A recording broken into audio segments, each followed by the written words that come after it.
Bom dia, nonos anos. Então eu vou gravar uma videoaula sobre tragédia, tá? Eu tô assim porque eu acabei de sair de uma live com o quinto ano, então eu tava de figurinha. É o seguinte, por que eu escolho trabalhar tragédia e comédia no nono ano? Primeiro, para vocês terem uma ideia, primeiro para qualificar o trabalho de vocês mesmo como atores, pra gente ir evoluindo, então isso é legal. E vocês produziram coisas muito legais na comédia, sabe? Assim, muito legais. Ideia de roteiro que vocês têm, a própria interpretação, sabe? De trazer novos elementos para a cena. Foi muito legal, tá? Então eu fico super feliz, assim, quando eu vejo vocês evoluindo, porque vocês faziam teatro sempre e era muito legal também, uma perspectiva mais improvisada. E agora tem também uma perspectiva elaborada e é muito legal ver. Então, além disso, para qualificar o trabalho, também é porque vocês estão mais maduros e a gente consegue pensar sobre questões mais gerais mesmo da humanidade, tá? E a comédia e a tragédia fazem isso, tá? Elas são gêneros que pensam sobre a comédia, sobre essa coisa que é a gente, a vida da gente, o estereótipo, aquelas coisas que a gente faz e nem se dá conta, sobre a vida comum. Ela é feita com pessoas comuns e vidas comuns, mas com coisas comuns, né? Que a gente vive cotidianamente e que a gente não se dá conta, às vezes, do quanto é ridículo ou do quanto aquilo poderia ser menos. E quando a gente olha na comédia, a gente vê esse estereótipo, a gente consegue reler a nossa vida. Porque o teatro, ele é o espelho, Shakespeare já dizia que o teatro é o espelho da sociedade. Então é uma forma da gente se ver. É isso que a gente faz, a gente vai lá para se ver, para ver os homens passando por questões, né? Então, a ideia de trabalhar a comédia e tragédia no nono ano é para poder trazer essas reflexões também, né? Então, a comédia tem o senso crítico, tem o estereótipo, tem o absurdo, né? E às vezes a gente vai para o absurdo. É claro que para fazer rir, a gente faz mais que o absurdo, mas a gente observa o absurdo normal que tem naquele mais absurdo ali, porque se a gente não visse, é como colocar lupa, né, na comédia. E na tragédia, a gente vai trabalhar com questões mais amplas. Então, se a comédia tratava da vida comum, dos homens comuns, quem julgava a comédia na Grécia eram as pessoas comuns. A tragédia, participava, quem eram os grandes personagens, eram sempre grandes nobres, tá? E quem julgava a tragédia também eram homens importantes da sociedade. E se considerava que a tragédia tratava das grandes paixões humanas. Então, daquilo do nosso lado animal, daquilo que a gente tem de não racional, daquilo que não é cotidiano, né? Daquilo que é considerado errado. Então, a tragédia sempre vai trazer questões morais. O que é justo e o que é certo? Tá? O que é justo e o que a sociedade considera como certo? Ou o que o poder está dizendo que é certo e o que eu digo que é certo e que é justo. A tragédia serviu para quem quer fazer direito, por exemplo, antigo, né, serve até hoje como traz as grandes reflexões. O que vale? O direito natural, aquele que a gente nasce tendo, ou é o direito estatal, é o direito construído, é o direito normativo, que é a sociedade normativa. Então, elas tratam dessas grandes paixões humanas e nos colocam questões sobre o que é certo, o que é errado. Será que aquilo é certo? Será que aquilo é errado mesmo, né? Então é muito interessante trabalhar com a tragédia porque faz essas grandes reflexões e bom também trazem isso do mundo grego, né? Pensa bem, no mundo grego e a gente não tinha cinema, a gente não tinha jogo de futebol, a gente não tinha grande parte das coisas nas quais hoje a gente descarrega os nossos sentimentos. Então a tragédia ela queria trazer o horrível, né? O, o, o trágico, aquilo que causa terror. A tragédia queria trazer o terror. Para quê? Para que a gente vivendo aquele terror ali, a gente não precisasse viver isso na nossa vida. Então, matando ali, vendo o personagem matar, a gente vivesse aquele sentimento de raiva e não ter que viver na vida, né? Porque a tragédia ela queria provocar a catarse nos seus espectadores, que é esse descarrego de energias, descarrego não é uma palavra, mas enfim, essa vivência dessas energias irracionais, para que na vida a gente não usasse essas energias irracionais. Então hoje, às vezes, a gente tem essa sensação de que soltei todos os meus sentimentos num jogo de futebol, tu vai lá, xinga, soltou toda a tua energia lá, daí tu volta pra casa de boa. Tá, se o teu time ganhou, né? Sei lá, quando a gente olha um filme, a gente chora, depois a gente...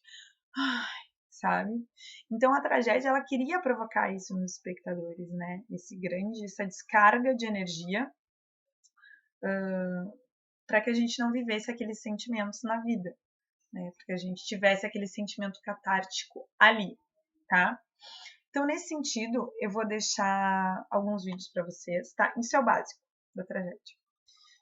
Então, pessoas não comuns, provocar catarse, trabalhar com o terror, problemas também que não são comuns e que jogam o justo e o certo. O justo para a pessoa e o certo para a sociedade. O poder versus o sujeito. Então a gente já tinha essas discussões lá. Eu vou deixar para vocês um vídeo sobre catarse, que é bem legal, de uma guria falando, na perspectiva do Aristóteles. Um vídeo que mostra pessoas atualmente fazendo uma prática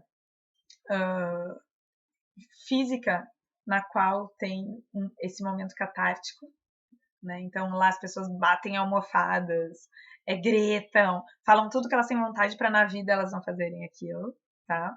Uma prática que hoje tem. Eu vou deixar para vocês um vídeo, vou indicar o final de duas tragédias para vocês verem, que sempre o final da tragédia é o ápice, é onde a gente tem o terror e é onde a gente deveria provocar então a catarse nos sujeitos, é o momento catártico, tá? E aí vou deixar de duas e uma de uma peça da Antígona que a Andréa Beltrão fez, então para vocês terem ideia de algumas tragédias. Eu só vou contar basicamente as duas que vocês vão ver só ao final. Então uma era o Édipo, chama Édipo Rei, a tragédia, e quando ele nasceu, um oráculo disse para os pais dele que ele mataria o próprio pai e seria o marido da própria mãe. Os pais, para que essa profecia não se cumprisse, deram ele para ser criados por outras pessoas, em outro reino. Quando o Édipo descobriu, quando ele ficou grande, ele descobriu essa profecia. E aí, só que ele achava que os pais adotivos dele eram os pais verdadeiros dele. Então, para fugir da profecia, ele saiu da cidade e no meio do caminho encontram comerciantes que não queriam deixar ele passar. Eles brigaram e ele mata todos esses. Lá estava o pai dele. Ele acabou de matar o pai dele. Quando ele chega em Atenas, ele se encontra com uma esfinge. E a esfinge coloca uma questão para ele e ele resolve a questão da esfinge. Como isso era um significado de grande sabedoria, resolve então dar a mão da viúva, da princesa para ele, da rainha para ele, por ele ter resolvido o mistério da esfinge. E quem era essa rainha? Era a mãe dele. Então ele tinha acabado de matar o próprio pai e casa com a própria mãe. Quando ele descobre isso, é a parte que vocês vão ver, tá? O que acontece, que é o ápice da tragédia. E a Medeia, que é a outra tragédia, e daí eu digo para assistir só quem realmente é super forte, tá? Então, sempre que a gente assistir em aula, eu já dizia, olha, quem não quer assistir pode sair. A gente fica mal mesmo. Vocês vão assistir só o final do filme, só o final, tá? Porque no início também tem umas cenas que não são próprias, mas eu quero que vocês vão para o final. Não tem nada demais também, mas eu quero que vocês vão para o final, eu vou indicar. Então, ela era casada, e aí o marido dela, o Jazão, eles saíram da Cólquida juntos e lutaram juntos e ele foi conquistando ele era um bom guerreiro, ele foi conquistando poder junto com ela. Só que quando ele fica famoso e o rei então percebe ele, o rei chama ele e diz assim, olha só, tu é tão bom que eu quero que tu case com a minha filha, tá? E aí ele aceita, só que ele estava junto da Medeia e ele tinha 2 filhos com ela, tá? Ele finge que nada aconteceu e vai se casar com a guria. Daí tem uma hora que a Medeia assim, isso, tu pode ficar com os nossos filhos? Ele diz, eu não sei, tenho que ver e tal.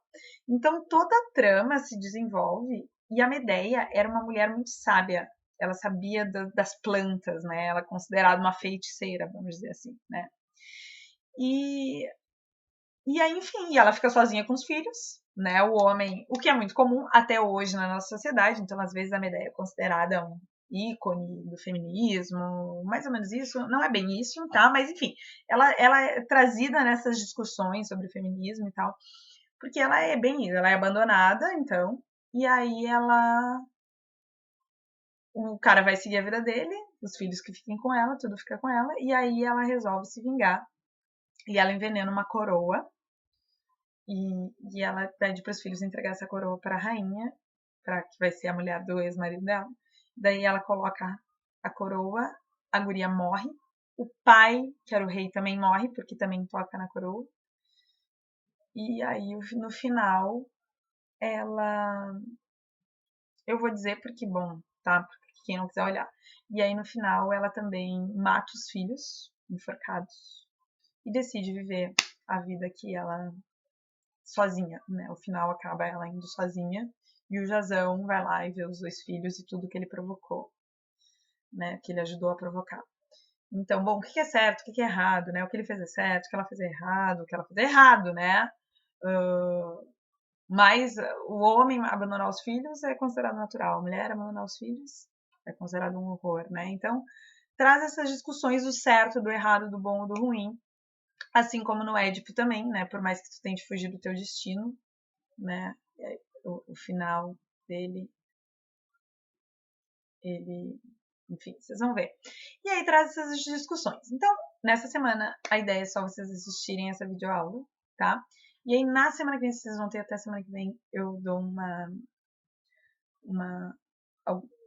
a tarefa, ou como a gente vai seguir. Só assistam essas coisas, tenham seus pensamentos, né? Suas conclusões. E a Antígona também. Vocês vão ver ali no vídeo da Andréa Beltrão, o, o, o irmão dela, tá?